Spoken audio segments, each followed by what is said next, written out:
At 6:20 in the morning on October 29, 2018, Lion Air Flight 610 took off from Jakarta, Indonesia. 13 minutes later, 189 people were dead.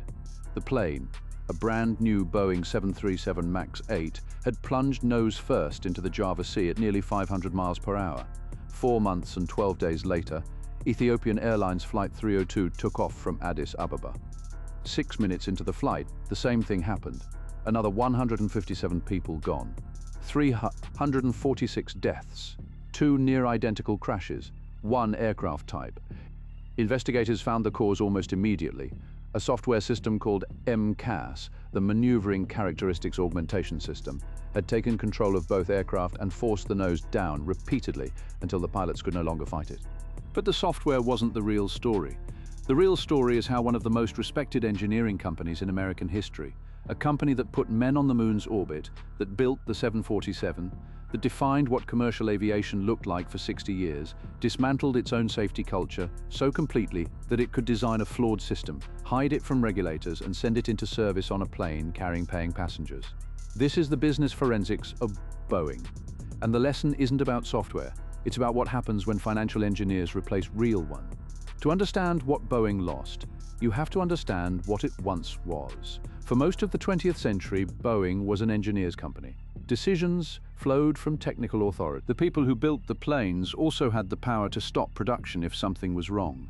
That culture produced the 747, the 747, the 767 aircraft that redefined long-haul travel and made Boeing the dominant commercial airplane manufacturer on Earth.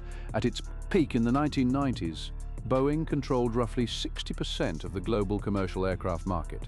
Then came 1997. Boeing acquired McDonnell Douglas, a rival aerospace company that had been losing market share for years, in a $13.3 billion deal. On paper, Boeing was absorbing a weaker competitor. In reality, McDonnell Douglas's finance-driven executive culture absorbed Boeing. The McDonnell Douglas executives who came in, most notably Harry Stonecipher, who became Boeing CEO in 2003, brought a philosophy that was radically different from Boeing's founding culture. The priority shifted from building the best plane to maximizing shareholder returns. Stonecipher was explicit about it. He famously said his goal was to run Boeing like a business rather than a great engineering firm. To the people who had spent careers at Boeing, that sentence was a warning. It took another 15 years for the consequences to fully materialize. Executive compensation became tied to stock performance. Share buybacks accelerated. Between 2013 and 2019, Boeing returned $43 billion to shareholders through buybacks and dividends. Engineers were moved out of decision-making roles. Safety oversight was increasingly delegated to Boeing's own employees under a system called the Organization Designation Authorization, meaning Boeing was, in effect, certifying its own aircraft. The cultural shift was real and measurable. Boeing moved its headquarters from Seattle, where the planes were built, to Chicago in 2001. Geographically separating the executives from the engineers was not just symbolic, it was structural. The mistake. By 2010, Boeing was in trouble, not because of crashes, but because of competition. Airbus announced it would offer a new engine option on its A320 family, the A320neo, that would cut fuel consumption by roughly 15%.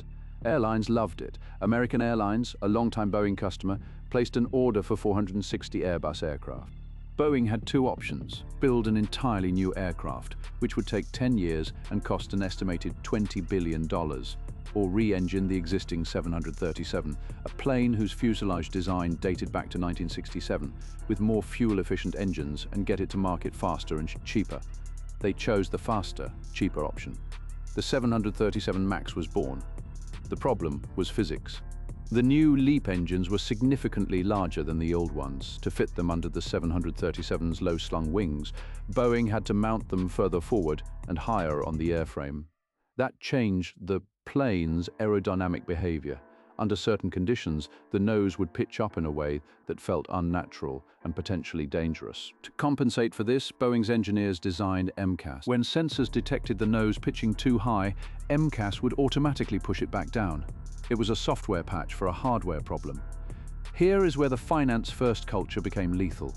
Boeing had a commercial incentive to certify the 737 MAX as a variant of the existing 737, not as an entirely new aircraft.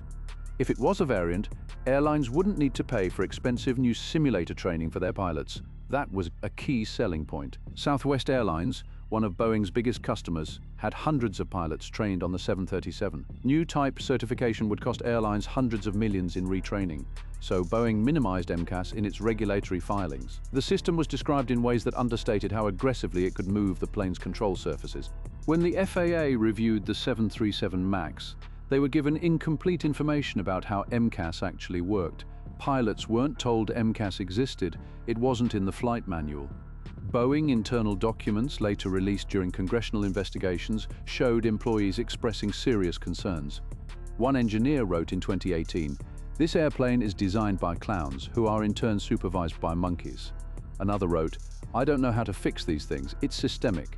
Those concerns did not stop production. The 737 MAX entered service in May 2017. Boeing delivered 376 aircraft before the crashes. When Lion Air 610 went down in October 2018, Boeing's initial response was to suggest pilot error.